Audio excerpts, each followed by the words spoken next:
morning again and welcome. We, as I said, have a full house today, so I'm going to very quickly switch over to Wesley because I like Wesley doing the intros.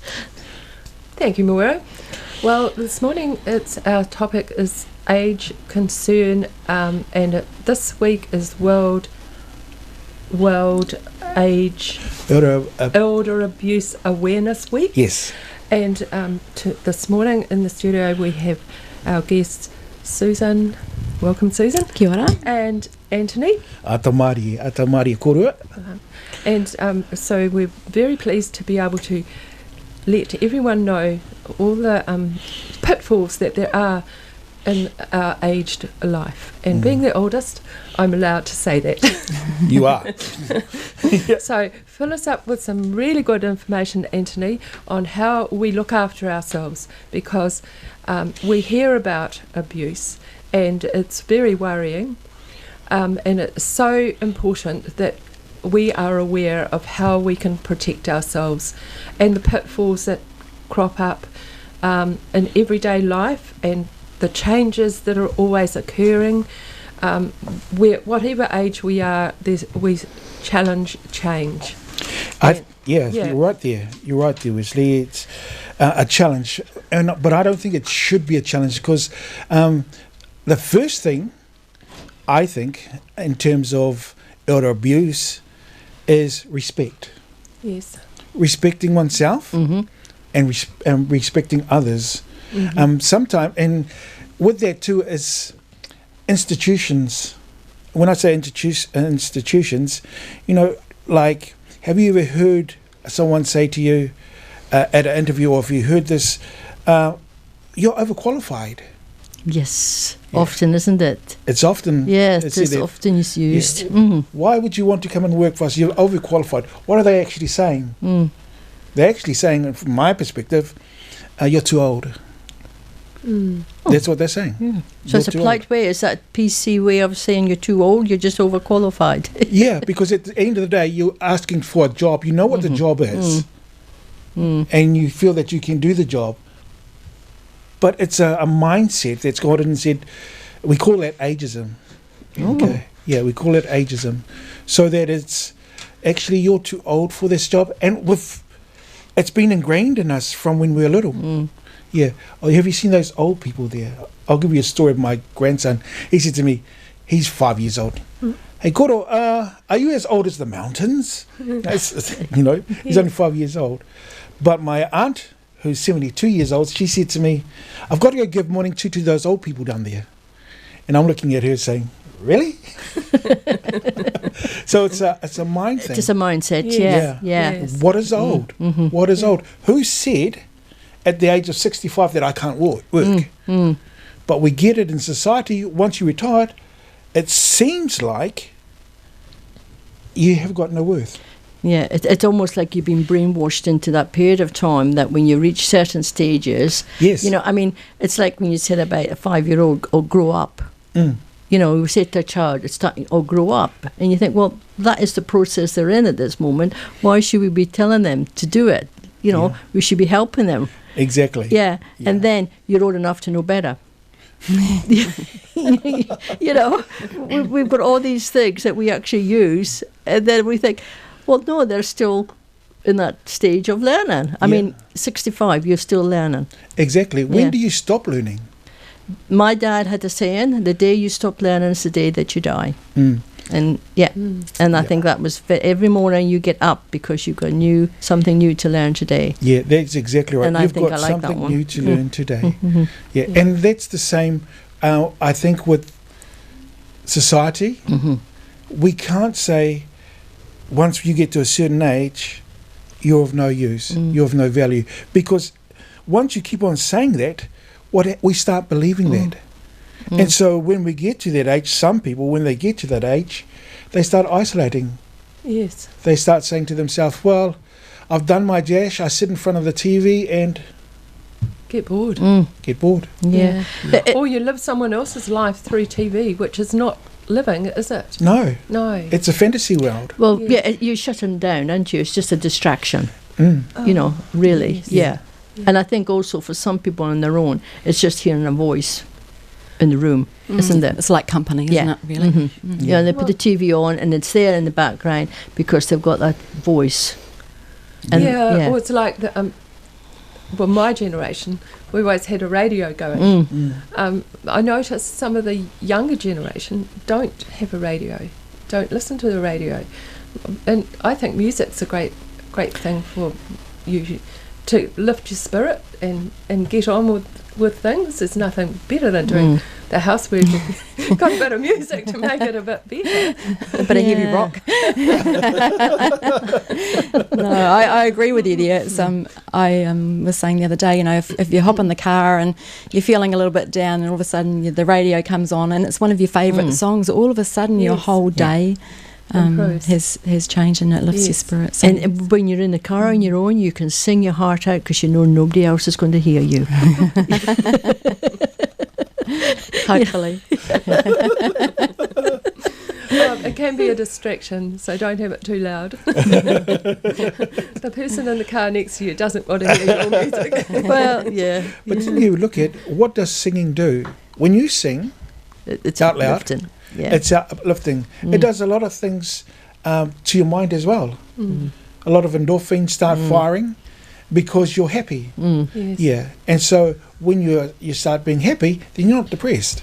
No, you haven't got time.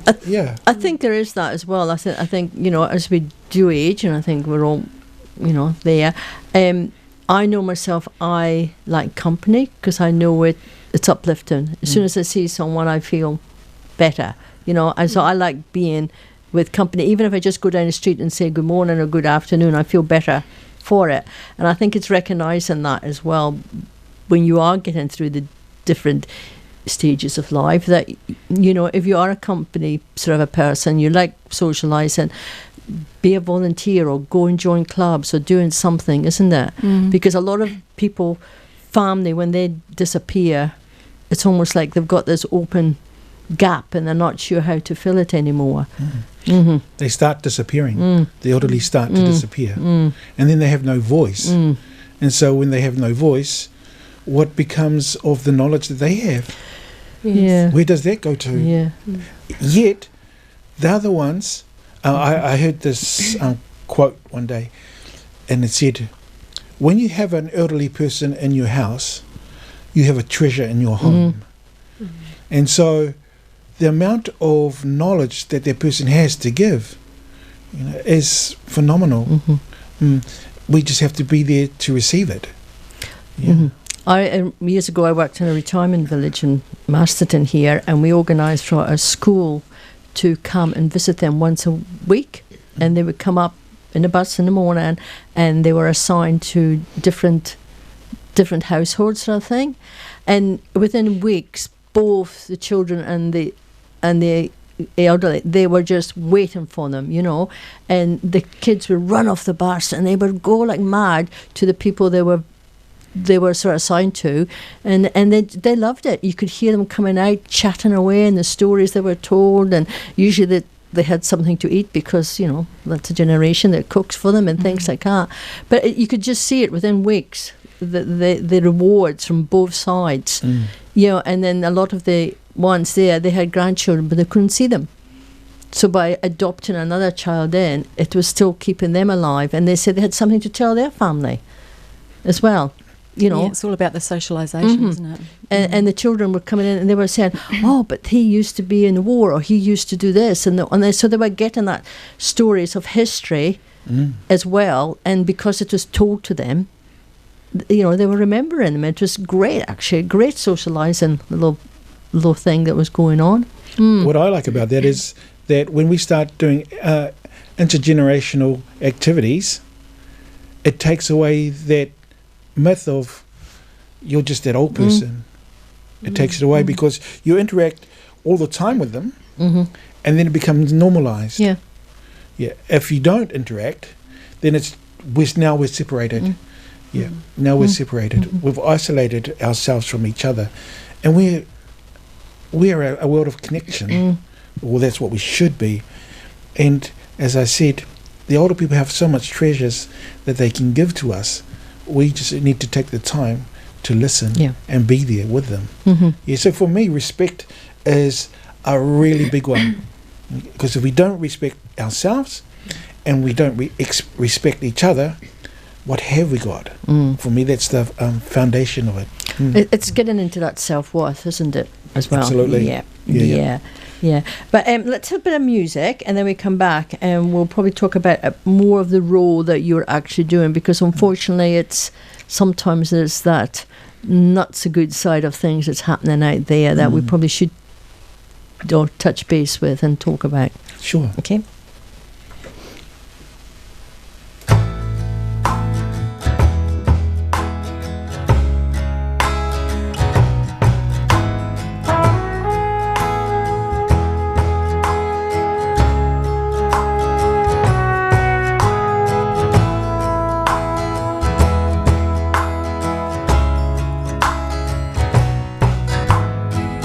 Take me down to London town.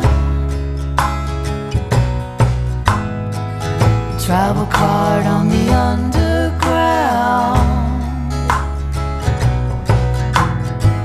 A pretty girl on a bridge on a cloudy day. Hey, lost my way in London town. I saw green and I saw gold. In between fallen walls of stone, chasing shadows on a hill on a cloudy day. Hey, I lost my way in the green and gold.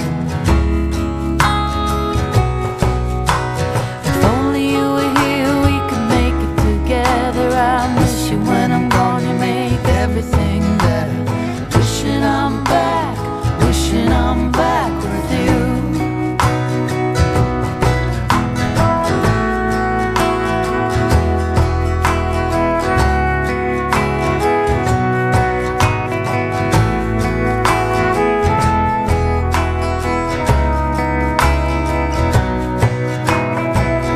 Boardwalk on the Brighton beach.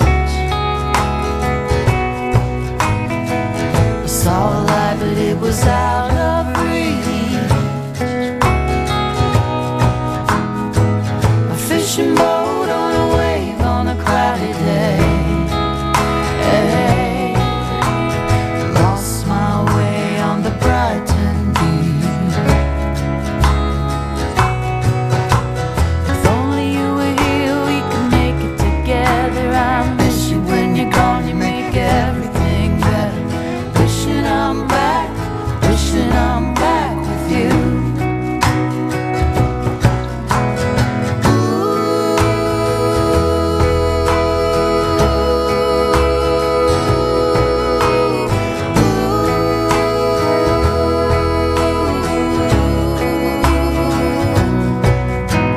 I don't wanna stop, I don't wanna stay. I don't wanna stop, I don't wanna stay. Lost my way in London town. Lost my way in London town.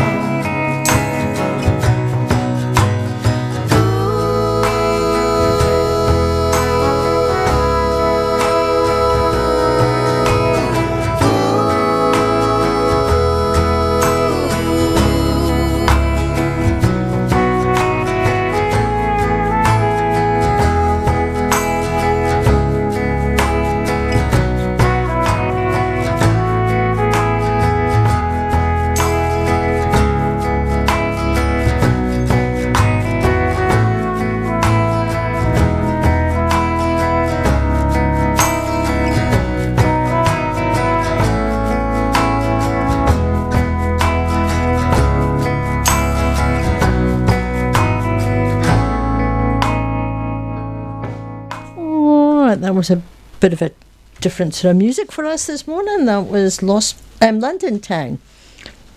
Lost my way in London Town. I think could go for any of us lost in our ways. Pretty easy to get lost in London. Yes, true. That's true. Yeah. Right. Okay. Who's going to give us a little bit more of what's happening? What's happening this week? Yes. First of all, I'd sort of like to give the World Health Organization definition of what elder abuse and neglect is. Mm-hmm. They've stated that elder abuse and neglect is a single or repeated act or lack of appropriate action occurring within any relationship where there is an expectation of trust which causes harm or distress to that older person.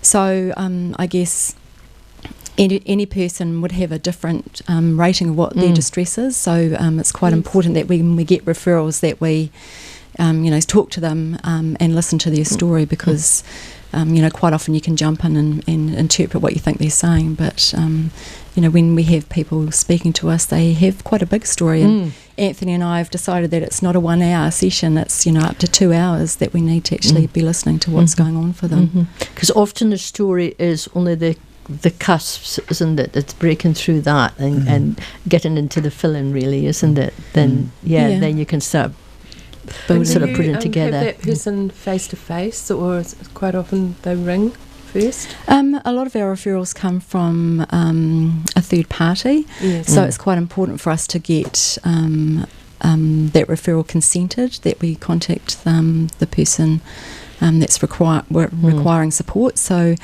we normally contact them by phone and arrange an appointment to see them in their home, which is a nicer way of discussing their situation. And I think for them to be in their own home is usually that little bit more of a security as well. If the things are upset, that if you're to your own home, you're more in charge, aren't you, sort of thing. There's that more of Sometimes we have to be a little bit aware too of if the abuse is going on in their home. Quite often they might want to meet us somewhere else because they don't want that person to be aware.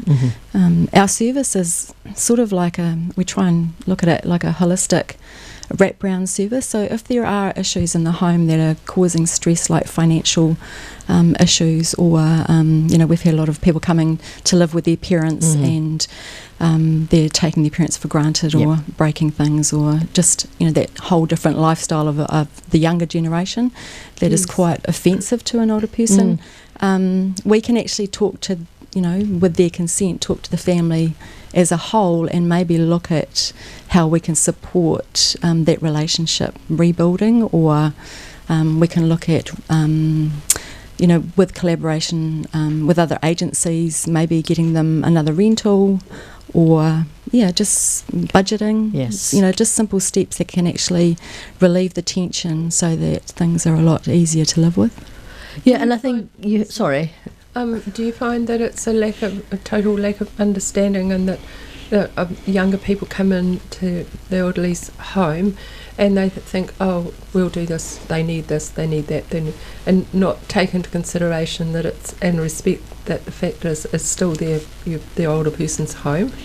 You remember when I said to you before, in the last segment, the older person can become invisible? Yes. So it's around that as well. And empowerment. Or depowering or devaluing what the older person has to say. Part of it is, I reckon, is a societal thing, because the question could be asked, why are people moving back in with their families? What's the housing situation like here in Masterton, for instance? And so some of them are forced back because the rentals are so high. It was actually quite interesting, because I was reading an article and they were saying about, and I never clicked, because in Britain it's quite normal for people to move back in with their parents. It's just accepted thing, But similarly in New Zealand, it's not that society norm for the young ones to go back to live with their parents. And it's quite interesting. I thought, why not? It's just, you're a family, you'll help each other out. Sometimes you're floating in and out, sometimes, and it's just amazing how, there's a different thoughts, the different societies have got different ways of I suppose, expectations. I like what you said there. In the UK, there is a feeling that you can go back. Yeah. The question that I would ask is, where was that ingrained? And because, from my perspective anyway, then they know that they have to contribute. Yeah, where sometimes here, the attitude is, I'm going back to mum and dad's, they can look after me. Yeah. And so with not them adding anything or any value to the home, actually that's financial abuse. Yeah, no, it's interesting because it's usually as soon as you left college or school, wherever it is, you start earning, you contribute to the home. That's it. Yes. That's it. That's just standard. Yeah, even though it may not be very much, you still contribute. To the home. See, some have that expectation, I'm going home so it's free. Yeah. Yeah. And of course, there's that with some, they're unemployed. Yeah. But that doesn't mean to say that they're not getting any money. Yes. They can still. Or they can go and get some firewood, or do something around the house. Yeah. Instead of just doing, and again, how is it that the older person is feeling when their home is being invaded? Yes, they will say, yes, I've come home, but now all my world has changed again. I don't have this quiet time. Don't have that space. I don't have that space. Yeah. And now I have to look after, and that causes more stress. I have to look after my grandchildren. Sometimes the parents just go out and there's the expectation on mum will look after them, but not consulting. No. And that's the key bit, not consulting, because it's about empowering. It is, and I think maybe it's that, life has changed for all of us. We're going in that, and we're actually doing it probably in a recycling, coming back into the home. The family's more home-based in a way. So it's all part of that changing and accepting and learning. Yep. Yeah. And the learning. Yeah. And knowing that actually, when we go back to that respect issue, I've got a responsibility. Yeah, we all have a responsibility to build the family. Yeah. Not to take what we want out of the family, because that's not building, that's being destructive. Yeah. So we get a lot of cases in terms of financial abuse. Yeah. And that sadly is around people who have got enduring power of attorneys. And this is the hard one for me, because a lot of the times people will think that they're doing right by what they're doing for their elderly person, but not consult the elderly communication person. Yeah. Communication. Well, I'll do this for Dad because he'll like this. I'll do this for Mum. And when Mum would rather have something else done, because sometimes it's Mum has, or the elderly person has been has a medical certificate in terms of a cognitive impairment, then I should think for them because they can't, and that's not right. Yeah. Because they still have a mind. They still have value. Why don't we consult with them? What would you like to do? Would you like to do this? Instead of saying, you're going to do this. I think, when we look back, when I look back to, and probably you're the same, Wesley, when I look back and visiting my grandparents, it was more of a quieter time. I can remember sitting on the floor and listening to the stories, or sitting behind one of my grannies, and she would make things for me to keep me entertained probably, but listening to the stories. And I think we also learned to respect them as well. There was a respect for them. Now, I know myself that when I look at our generations, we're more active than our grandparents. We're still working, we're still doing all these other things, where my grandparents didn't. They were more, they had worked hard, they were retired, they were more in the home-based thing. And I think there's a change. And I think the younger ones as well, they've changed as well. There's this change in the whole culture, isn't there? And maybe what's happening now is actually bringing us back down to the family unit again. And I think it also Moira, it depends where you were born and brought up. You were born in Scotland, I was born in New Zealand, and my grandparents were working. And I can't remember them sitting down telling stories. Yeah, but I don't think they were actually sitting. They were still busy. Like Grandad was out in the garden. I mean, he had a huge garden that, you know, Yes. there wasn't a weed allowed to come up, you know. But we were out there with them. And, I mean, my grandmother was very, I mean, gosh, she brought up 11 kids on her own, literally. And we always used to love it because she'd always talk to us. And then we was given a lolly to eat, and we weren't allowed to talk with our mouthfuls. Good strategy. Yes. Yeah. I know, I suppose. But at the same time, we had things to do for her. Yeah. I mean, she didn't have running water, so there was always the water to get. There was always the things to do. Yeah.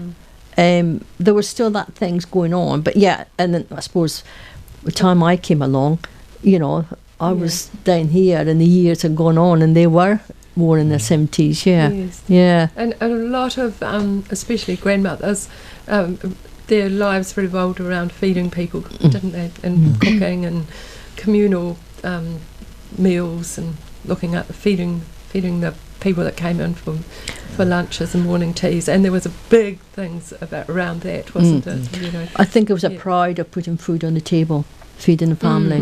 I think that, you know, they went through hardships that we've got no idea, you know, and I think that's the big difference as well. And so you get today when people are really short of money, short of food, and to take from the elderly because they have got money in the bank is not something that we can be proud of, is it? Not at all. No. Not at all. No. And especially when you think about it in terms of this is my right. They're going to die soon. You know, so I'm getting this money, so I might as well get it now. Yeah. Oh, no, hang on. The elderly person is still here. It's their money, not yours. Yes. And they may not leave it to you. You know, exactly. It isn't their right. Yeah. No, That's right. Yeah. Even like the other part is that psychological abuse, where you say things flippantly, Yeah. but really they're not. You know, what's that nursery rhyme? Sticks and stones may break my bones, Yeah. but names will never hurt me. What a lot of rubbish. Yes. It's so wrong, isn't it? Yeah. Because you're implanting a seed to saying, actually, you're not worth it. You're not worthy. Oh, she doesn't know what she's saying anymore. Okay. He doesn't know what he's doing. Oh, he's just old. Just leave him. You know, all of that. You remember that other one, the straw that broke the camel's back. Yeah. Okay, you get a lot of straw. You know, one fellow said to me, "What's the difference between a ton of feathers, which is heaviest, a ton of feathers or a ton of bricks? They're worth a ton." Yeah. So as you put more and more, one, and when I mean break, it's that they start isolating. They can't take it because they're not being heard. Yeah, and again, that's abuse. Are your numbers increasing? Are you getting more, or is people more aware of you and they're coming forward? I think Anthony and I, since we started working for Age Concern in February, they certainly are increasing, and that's why we're trying to get out and build up that public awareness, because a lot of our older people are not reporting the abuse. It's the people that come into the homes, like the caregivers and the health workers and all those sorts of people that actually see what's going on in the home. Older people don't like to report. They're embarrassed. They're shy. Sometimes they don't even know how to go about reporting. So it's really important for us to educate, especially the health professionals that maybe see them once in a while at a GP, and there's, you know, they're not as happy as what they used to be, or they're coming in with someone new that's a family member that they haven't met before.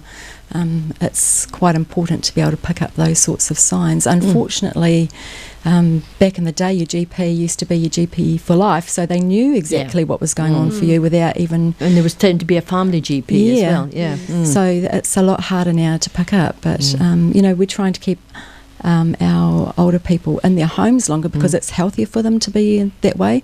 So there are a lot of other agencies around that do go in and do, you know, daycares or housework, so to make them aware that if they see something to let us know and you know, and try and get that help for that person. Yeah, and I think people are frightened to be like the nosy Parker who sort of might say something that's out of place, or it's not my business when you see something that is going on. But mostly if you've got someone that comes into the home to do the cleaning or mow the lawn, if a person's lonely, they'll be out there trying to talk to the person that's trying to mow the lawn. And I can remember my mother being out there telling the lawnmower man where to push the mower, but it was more because it was someone to talk to. And people love talking. It's just part of every day, and if it's the only person they see in a day, that person is aware of what's going on. Yeah. I like what you said there in terms of when someone thinks, I shouldn't be that nosy Parker. And the reason why I say that is because I get asked this question a lot. What brings, what helps a child to grow? Okay, and we all know it's a village. Okay, but it's not only about a child. It's the real question is, how do we keep a community, a village safe? Because everyone is involved in that village. So if you have a gut feeling that something might be wrong, it's best to say, I'm going to see someone about this. Because you could be wrong, but what damage has he done? Not much. I think if you do it under a concern, rather than I always say to people, if you go and complain, you're not going to get the result. But if you go and say, I'm concerned, or you're automatically got a different response. And if you're wrong, you're wrong. Great, you're wrong. But if you're right, if you're right, what happens then? You've helped a person. You've built your community, you've built your village, you're keeping your village safe. And I always look upon where I live in my street, we haven't got neighbourhood support, but we're working towards it, because there are new people coming and going, and you don't know who they are, you haven't met them, but they might be further down the street, but you see them. So if they'd come to a village, everyone would know who they were, weren't they? They'd know before you even got there who was coming. In today's world, people move around so much that you don't know. And that's another thing, trust, isn't it? Knowing who to trust. People come to the door, not so much as they used to, but that can take elderly people can be really taken down by that too, with the door-to-door salesman. But that doesn't occur much anymore, does it? I think it's more by phones or online now. So those community things, people are working on improving that, and that's a good thing, because then your street becomes your village, doesn't it? It does. It does. And I'd encourage the street to go to the door and knock. Hi, how are you going? What's happening today? So you get to know your neighbours. And I think that's the big thing. We've lost contact with our neighbours. I mean, it's not just at one time. Each neighbour kept an eye on each other. You knew such and such neighbour. If somebody was sick, you all went down and you might bake something for the family, or you might go and make sure they've got enough firewood in to keep themselves going when the family side. But we don't do that anymore. We're too busy. Oh, I think we do, Moira. I think we do, but there's a lot in the neighbourhood who don't. A lot of the neighbourhood don't even speak to their next door neighbour, which is quite sad. Yes. Yeah, I think there is a different generational thing. I think this is where I think it's really good. At CAB, we've got a list of clubs and things that people can join, and I think that's a really good way to keep people together. And in retirement villages, they do lots of activities like that. But if you're out of that, but you come to a new place like Masterton, and you can join a club. There are lots of different things that people can join, and that's a good way for people to get to know each other. You can belong to too many, but it becomes a good nattering thing, as well as joining whatever you're doing. But on CABTalk a few weeks ago, we had some people talking about quilting, because that's one of the things I like doing. And they thought, well, it's nothing to do with CAB really, but it was joining people together and making people aware of different things they could do to socialise. And if you socialise, that's a good way, isn't it? Well, it is. Together. And that's one of the things I would encourage older people to do, is to get involved in things. You know, you're never too old, I don't believe, anyway. You're never too old to join a club. Yeah. And what does that do? You know, we are social beings. We are social beings. And how do we have more eyes if we don't allow eyes to be on us? Okay. And that's being in clubs and groups. It was actually quite interesting about being social. Well, I've got a grandson who's 7, and we was in the bus one day, and he says, why does people come in the bus and put those things into their ears? And I says, oh, they're listening to the music or whatever. And he sat there, and then I love how kids have that loud voice at times. And he said, you know, Granny, people need to talk to each other.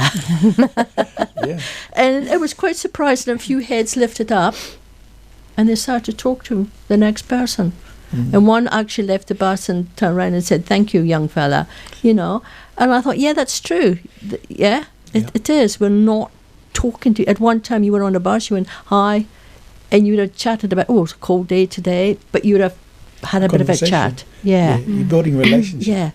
So we're a lot more mobile, but we're wearing our earphones and not having that conversation and that they're closing off. ability to have a conversation as well. I think with the younger generation. And I think I think when we're older, we look at them and think, oh, we would never have got off with that in our days. But there's the different world. You know, and they say, well, young people today don't do this. And I says, but it's not the young people, it's the elderly. We have to teach them. It's our failing, or we haven't done something that things have changed, that they're not taking that on board. To me, it's like, don't always do the young ones. But anyway, we're here about elderly today. What age group are you finding are really coming forward and asking more? Is there an age group, or 60, 70, 80s more, that you find you're more working with? We deal with over 65 and over, but we can look at other age, you know, like lower than that, if there's an issue that that we can cater for. But I don't know, probably late 70s, I think. Yeah, we are getting a lot older. Over 80s that I'm working with at the moment. So, and that can be hard at times. It can be hard to put aside yourself, because some are being physically abused. And so when I say physically abused, I don't only mean hitting. I don't only mean hitting. Okay, so another one that can be, especially those who have who are living with dementia. And yes, my mother has dementia, and it's hard at times because she always keeps repeating. And that's just part of who she is at the moment. That's okay. But what some people are doing are giving them medication to make them be quiet. Over medicating. You know, they're not meant to do that then, but they are. They say, oh, I understand about the stress it caused, but over medicating is abuse. It is physical abuse. I understand why, but maybe go to the doctor and have a look at a review. Would be better. Or finding other strategies. Tam from Alzheimer's, Tam Williams. Tam, Tam, Tammy, she's a really good person to talk to. Around different strategies that could be used. And also, I think at that age group, when they go into that dimension, the music, they respond to music a lot. And you can use that as a distraction, actually, with younger children. With music and all. I think it is it's a problem with all age groups. I don't think I've got dementia, but I know I do repeat myself quite a bit. And I'll get home and tell my husband something, and he'll say, "Yes, well, you told me that." And I said, "Okay, well, yes, you told me that too." So I was just checking. I would have said, "Well, I was just checking to see if you listened." You know, he's a bit deaf, so he does hear some funny things. So that's coping with old age. Whether you're both together, whether you're two people that not abusing each other, but finding difficulties in communicating at times because you're older and functions are not working quite as well as they used to. You're not as sharp. You take a little bit longer to think about things, and it all adds up. And if you're with young people who are just like that, they expect an answer straight away, but you've got to sift through the old brain matter and just make sure you remember the right way. And part of that too is understanding each other. Yes. Sometimes I know some will just come like a takeaway, in and out, Yes. and that's what they want because that's what they're used to, because that's what society has taught them. Busy. Busy. But Yes. and one of the things for COVID I did like was people had to slow down. Yes. And really listen, and give people time because they had time. And I think that's what's missing also. If we don't give the time to sit and be with the person and understand, be an active listener instead of thinking what I want to do while the person's talking. Yeah. And I also think with the dementia, or even just visiting an older person who you haven't seen for a while, and you chatter, telling them all the news, but you can only take in so much, so they only hear half of that.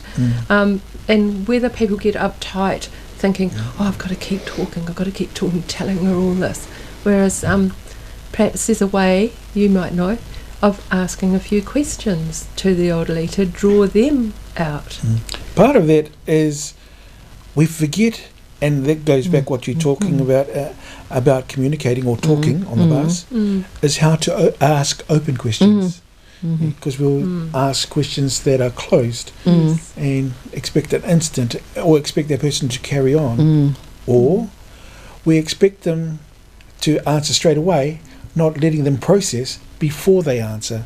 And that silence can sometimes lead that other person to say, actually I need to jump in here, when all they needed to do was just be, to allow that process to happen. And it comes back to being still. I think also a lot of people go in and they feel as though they've got to entertain them, so they're all about I, and they forget to say, how was your day? What have you been up to? Or even asking the question, what would you like to do? Do you want to go for a walk? Or how about going out for a coffee instead of staying at home? And then you've got something else to talk about rather than just what's happening at home. And often by taking them out for a coffee, mum's not walking so well. You're going to have difficulties here. Or you start to take notice of some other things as well. Loneliness. Now that's one of my old dad said loneliness was the biggest disease in the elderly. And that's why it's really important to keep social. And join Age Concern, because if you haven't got the opportunities to go out with people, I think with my mum, that you go through that period where a lot of your besties and your friends are passing away, and I can't imagine anything worse than that, because that's normally people that they've known for a long time. So those memories and conversations are now no longer. So it's important to make sure that they're out socialising, maybe with Age Concern, going on bus trips or going for coffee mornings with older people, or exercising as well. Even getting someone to go into the house and talk to them for an hour. Just giving them that attention. Things like that. It can make a huge difference. We do have an accredited visiting service at Age Concern, so that's wonderful as well. they get matched up. It's a bit like a dating thing. They get matched up with who might be appropriate, that might have the same interests. So that's a great service that we offer. And I think other, like the libraries beginning to open up. I mean, they've got a knitting group, crochet group. I mean, and often it's just more or less for people to come and have a bit of a chat as well. I mean, they may not be able to do that knitting and crocheting, but they might still have a ball of wool that they're just winding up or something like that. It doesn't matter, does it? No, it doesn't. You know, I think Come Sew With Me is another great little place that they could go and do little things, little projects, or even just be with people. Just picking up on what you said about loneliness, what we have to remember also is that I can be in a group of people but being lonely. So, like for instance, I can take my mother out to coffee. Okay, great, but I talk to someone else instead of my mum. Yeah, she's still yes, she is going out.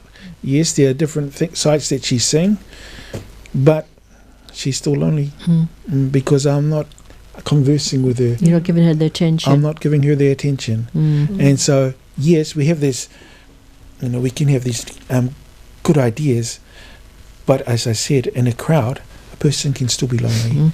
So it is about engaging at any level so that they feel valued. So... it's a thought there. It is an art, isn't it? I think, and we do tend to be busy, and we've got to do this, we've got to do that, and with rather than being present in the time, and in that sense, isn't it? Just be there at the time, present with that individual, with that other person, and give them their attention. Yeah. Because the question that I would ask, if you're not present, what's the purpose? Well, maybe it's ticking a box for that individual. I've gone and visit Mum. I've gone and and a lot of it is, oh, no, I've seen Mum. Well, why do you find it? Oh, she was fine. Well, how come you didn't notice that she had a big ulcer on her leg? All of that kind of stuff. So purposeful. Yes. So the answer is to join the Age Concern. That's one. Or go to the activities that CAD has. I think you have activities too. And sometimes... No, we don't have programs. activities. But we have a list of clubs and sports places that you can join, and we can put you in touch with those places. And quite a lot of clubs network between each other. If it's one particular thing like embroidery or sewing of any sort, knitting, they all seem to know each other, which is quite good. And then they can learn to do things for others, like the knitting for children and all those sort of things through different hospital or medical centres? outlets. Yeah. I've seen some of those, and I've given some to my grandchildren. What I would like, though, is for elderly people and younger people get together to learn how to knit. Because, and this is why I say this, when I was growing up, I learned how to crochet. My cousin who stayed with my grandmother and I, he learned how to knit. So 10 years time or 20 years time, who's going to learn to knit? Who's going to be knitting? I think it's actually, luckily enough, it is an interest that's coming back into focus. And I think there was an item on TV last week about the knitting group, and they were going around, and there was, I think it was a 6-year-old in there, and he was knitting away. I think it was on like 7 Sharp or something. So, and he was knitting, and I think it is, and I think the library is trying to introduce that as well. I mean, at school one time you used to learn to do all that. But there was something you said, about how I think we're looking to keep people at home longer in their own environment and all that. So, and I think throughout the health service, they're also supporting that. So I think there's going to be more interaction with other agencies is coming into the homes, and I think that's going to be more of a norm now rather than them going to rest homes. And I think rest homes is more hospital care level, I think, rather than... They've always Yeah. been pushing that for quite a long time. Yeah, but I think also because of the services, the demands on the services in the hospital are struggling, and it makes sense to keep people at home in their own environment, and even they're just pottering around. Yeah. That's the thing. They're still giving them something. They're doing things. Where they go to a rest home, they tend to go into that chair and they sit and things like that. And I think at the same time, the neighbourhood needs to pick up as well and be part of that care, of that looking after each other. Because often the elder person can help the young family and helping them and say, look, in my days, we did this. The children did have their chores to do. No, they didn't come home and just throw their bags on the floor and expect mum to do everything. They still had to do the things.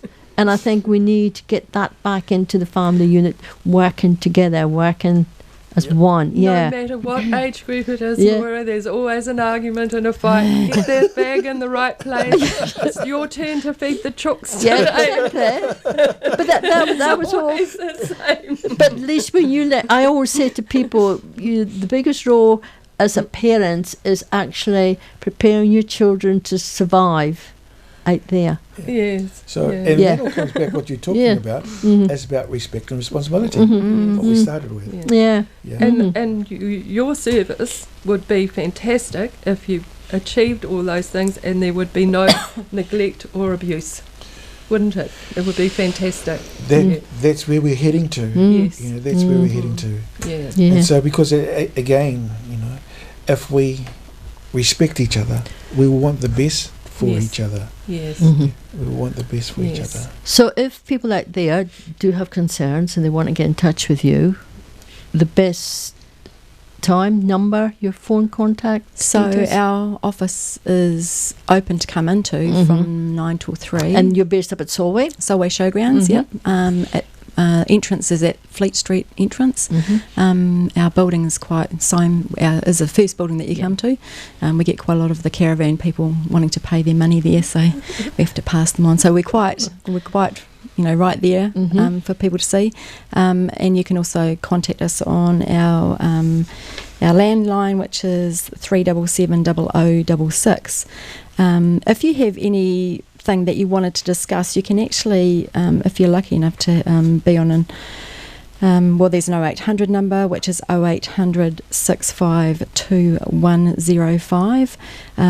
That's also, on the Age Concern website. We'll give you all those details. And it will actually, if you want to just sit down and have a look through the website, it's got lots of other avenues and other ideas and ways that we can help as well. So it's quite good to have a look on the website. And if we've chatted about things, as we do sidetrack a little bit during the show, you can contact us at CAB on 06377 0078, or again pop in to see us at 43 Perry Street in Masterton. We can give you the information you need to contact others. It is Awareness Day today.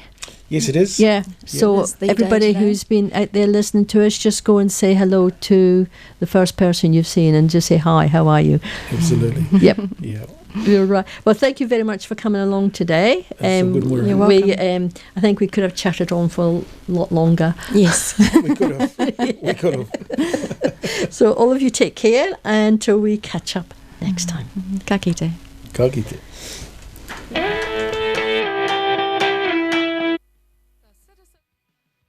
Where you talk and we listen. But here on CABTalk, we talk and you listen. CABTalk.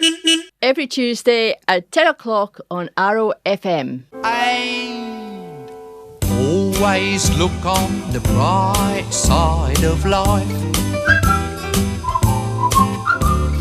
Always look on the light side of life. If life seems jolly rotten, there's something you've forgotten, and that's to laugh and smile and dance and sing. When you're feeling in the dumps, don't be silly chumps. Just purse your lips and whistle, that's the thing. Hey, always look on the bright side of